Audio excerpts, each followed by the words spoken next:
And we're going to be talking today about speaking with data and how the language of data can really help us improve the work that we're doing for our customers and our company.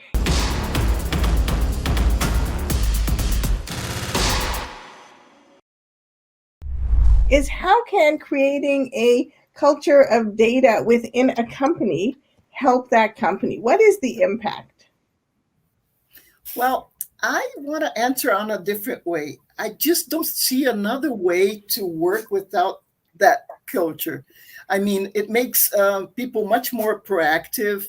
It makes brings a lot of results for the company as well. When you know what you're dealing with, it's so much easier. The impact is always so positive. So I can't see another way to work without it. I totally agree with you. And I was just before we start our recording here, I actually was talking with a company and we were figuring out different ways to pull reports to look at data in a different way. And we had the engineering department, we had the sales department, we had the production department all together. And everybody said, oh my goodness, now that we can see all of this, like it's so much easier to make a decision about what to do. Right. So I totally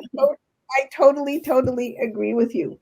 So many companies don't have a data-driven culture and they don't use data at all. What do you think, in your experience, are some of the main barriers that you've seen that prevent companies from using data? Well, I think the main barrier are some people that are used to work with the past, and think with the past tools they had. And then it becomes a big issue. So if we do not change, we lose space in the company, we lose space in the market. And so we really have to not resist. We have to have acceptability to what the company is bringing to. Otherwise, the company will have issues.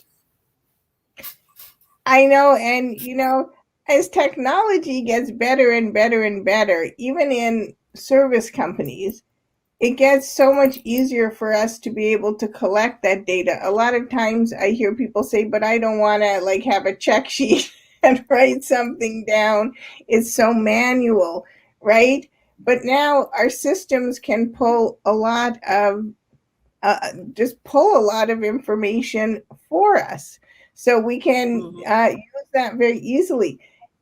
You were talking about people being resistant, and people are people. So, can you tell us a little more about how you think we could overcome people's resistance to change and to using data? What could managers do to help their people be more open?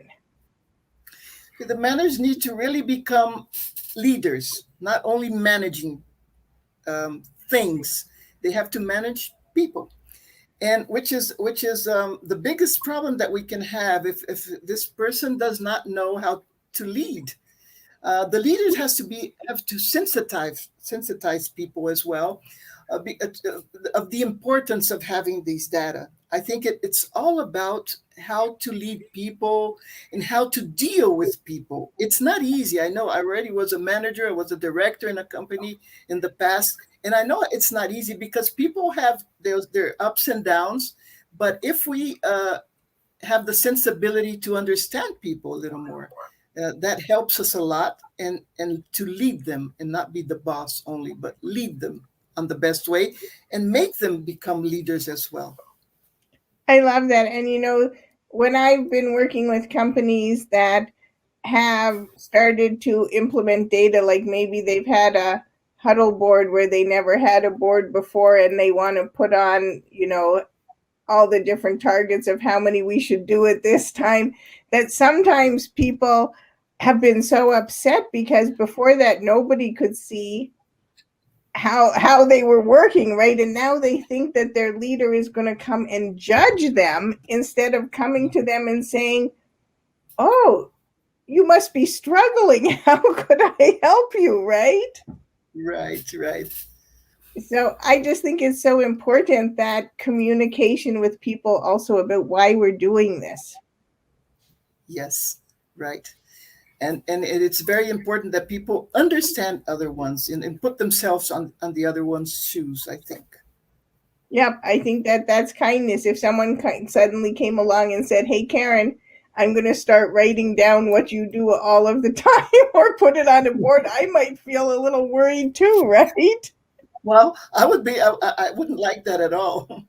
And it happened to me. I went to a place where it was something like that. I said, I'm going to leave. Okay. I'm not going to stay here. That's Yes. not the way we should do it. So I think we really need to remember again, it's just not just managing things, right? The output, it's the really leading the people. I think that's a super fabulous insight. So what tools or software should every professional who sees the importance of being a data-based company, do you have suggestions of some tools or software that people could use? Yes. I think that we always have to keep an eye on innovation for sure.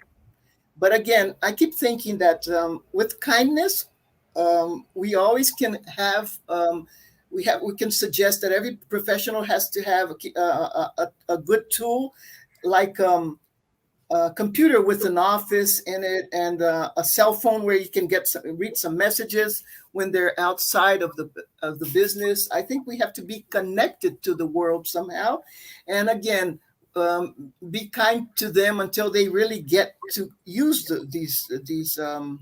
these equipments. Sometimes you say, well, it's so easy to use like a laptop, it's so easy to use an iPhone or whatever phone, and the person doesn't know how to do it. So we have to put ourselves on their shoes again and understand what is the weakness they have and help them. I absolutely agree, and I think that's so important because oftentimes people who become the managers or the leaders on the shop floor have been promoted from being the worker. And maybe now they don't know how to use Microsoft Excel to create all of those charts. And maybe they don't know how to go into the ERP system, right? And look up things. If we don't help them learn how to do that, then, you know, that's really unkind to them.